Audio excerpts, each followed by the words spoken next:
You hear it all the time. Life is so short. Passes by in the blink of an eye. It's gone before you know it. And while these all might seem like catchy statements that we all probably have heard of more than once or twice in life, there's actually a certain truth to it, right? Because we live every day thinking that life is just going to continue on and on and on. And even though we might know that, death is inevitable and ultimately our time will come, just like everyone else who left before us, there's still that sense that, when we put our head on the pillow, we'll wake up the next day. But life, it really is something that's so precious. So precious, in fact, that one minute it's there, one minute it's not. Now, there's been a whole sort of philosophy or school of life that has emerged in response to this, impermanence of life, if you will. You've probably heard it go by many names like seize the day or take advantage of the moment or, live your best life. And, you know, YOLO is kind of a common one, right? You only live once. But I think there's something that we need to take a closer look at, right? It's not just the impermanence of life is not just for us to enjoy this life as much as we can before our time is up. The impermanence of life is there to remind us that for everything that passes, for all the changing seasons, for all the changing stages of life that we go through, there is one thing that is always constant. There is one thing that is always permanent. In fact, that's part of the beauty of life being so short and so impermanent, is that naturally we all have this deep instinctive desire for something that is permanent, right? That's why so many religions and spiritual traditions tell us about an afterlife, tell us about reincarnation, tell us about a world or a state in which we, at least who we think we are, continues. If not in this bodily form, then in some other form. And I think the reason why all these different walks of life create this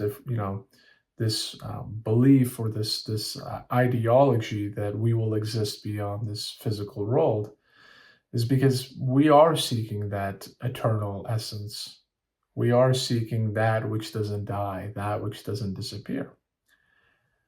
The unfortunate thing, however, is that we won't find it in this physical world.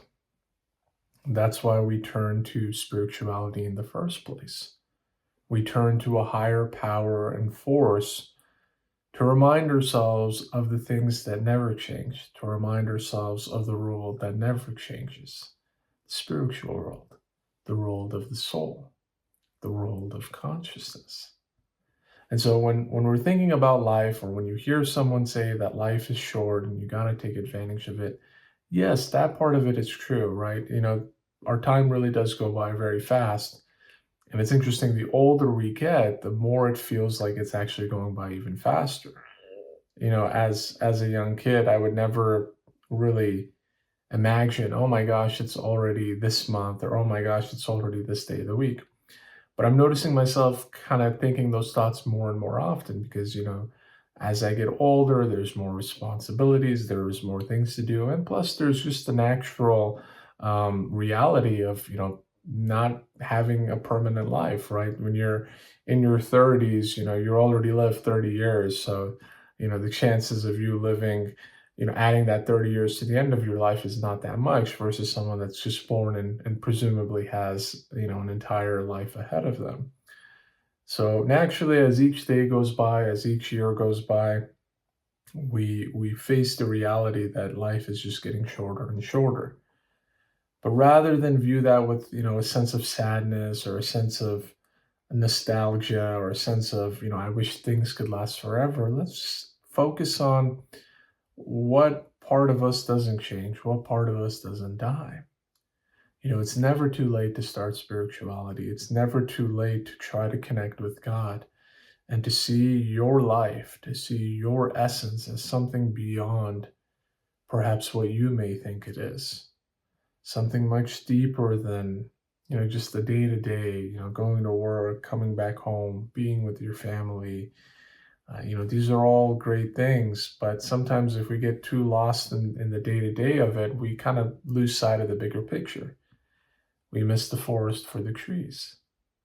Even though God is in plain sight, even though God is constantly whispering to us, almost begging us to return to Him, to come back to Him, we sometimes will get too distracted in this world and we'll think this is it and we'll strive so hard. That's the thing that sometimes gets me sometimes is how serious we take everything, how seriously we take everything. We take everything serious. We take ourselves serious. We take our background serious. We take our faith serious. We take our political views seriously. We take everything seriously.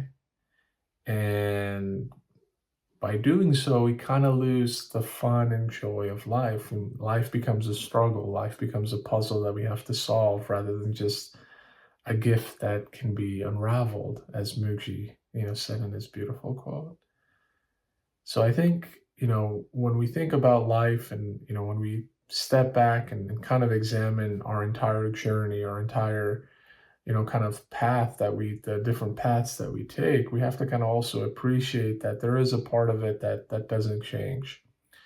And that part we can always access, right? You don't have to wait till you die to access that. You can access that here and now. That's why you always hear that expression, die before you die.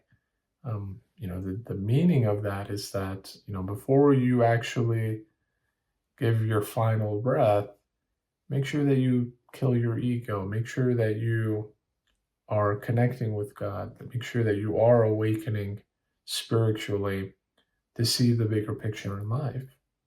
Because that's when you can truly enter the kingdom of God. That's when you can truly enter heaven, if you will. That's if you can truly experience the peace and joy that comes with awakening, that comes with ultimately fulfilling your potential. Self-realization, as some spiritual traditions call it. You are realizing the self.